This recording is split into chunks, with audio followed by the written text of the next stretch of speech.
Last year, I built up this off-road 753, but there was one thing I overlooked: the condition of the replacement fork. It was a slight upgrade on the original fork and the elastomers seemed to work, but upon riding it, I found the elastomers collapsed under my weight. I needed to change them. Fortunately, this is quite easy to do, and the elastomers are still somewhat readily available. I did start by trying to do this fix with the fork on the bike, but I found it much easier just to take the whole thing off. So here we go. I started by disconnecting the brake cable from both sides of the cantilever arms and the brake lever, then popping out the front wheel.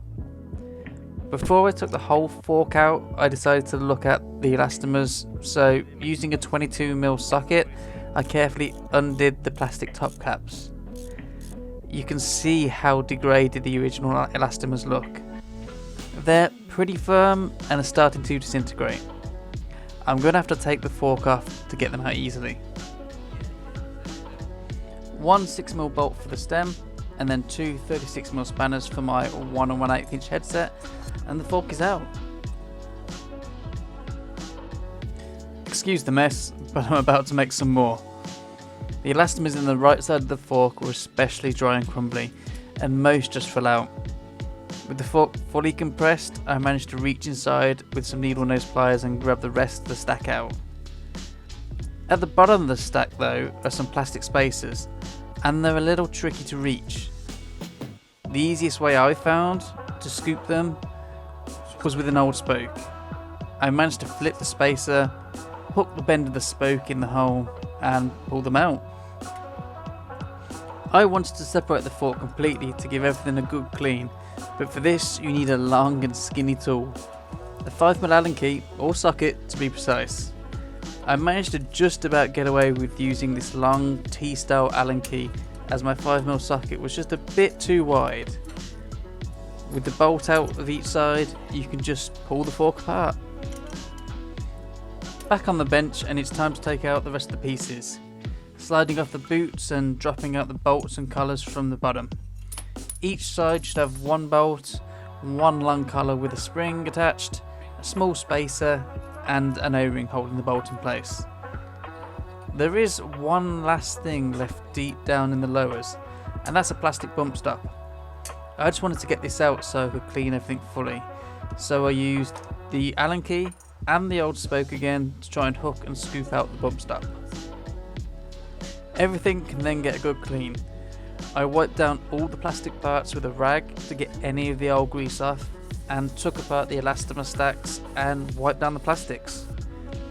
For the internals of the lowers and the stanchions, I used a soft wire brush pipe cleaner with brake and parts cleaner spray to really get in there and clean out any of the old grease or dry elastomers.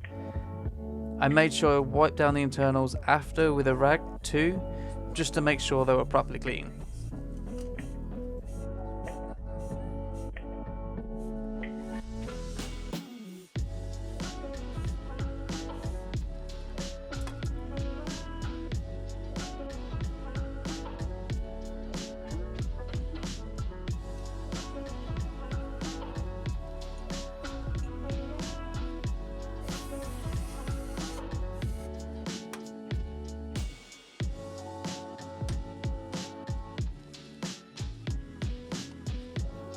Now the fun part, assembly. I'm going to be coating everything in some SRAM butter. It's a specialist suspension grease that is, according to forums, good to use with elastomers.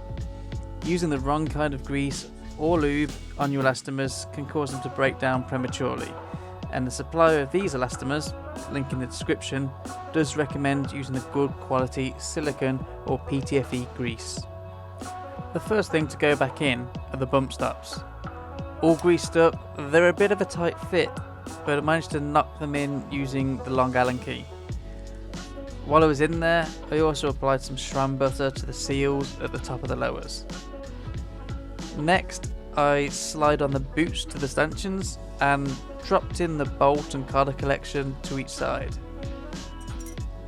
The stanchions can then be slid into the lowers and bolted together.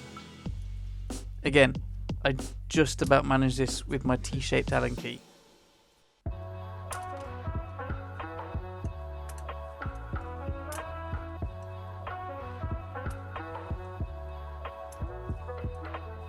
Assembling the elastomer stacks is the last step, but before I get onto them, there is a little about the setup.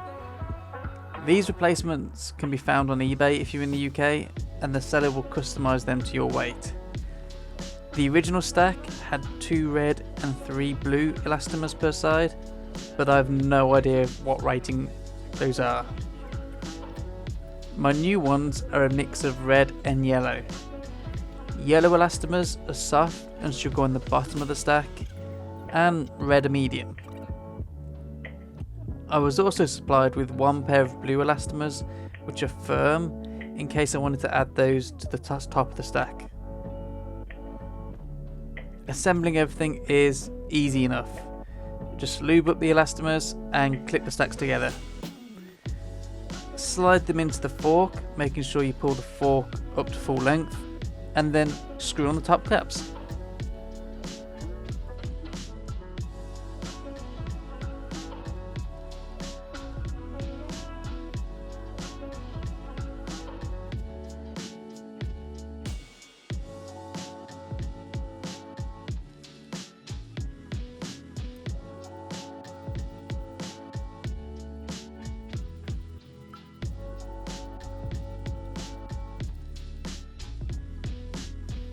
And you're done.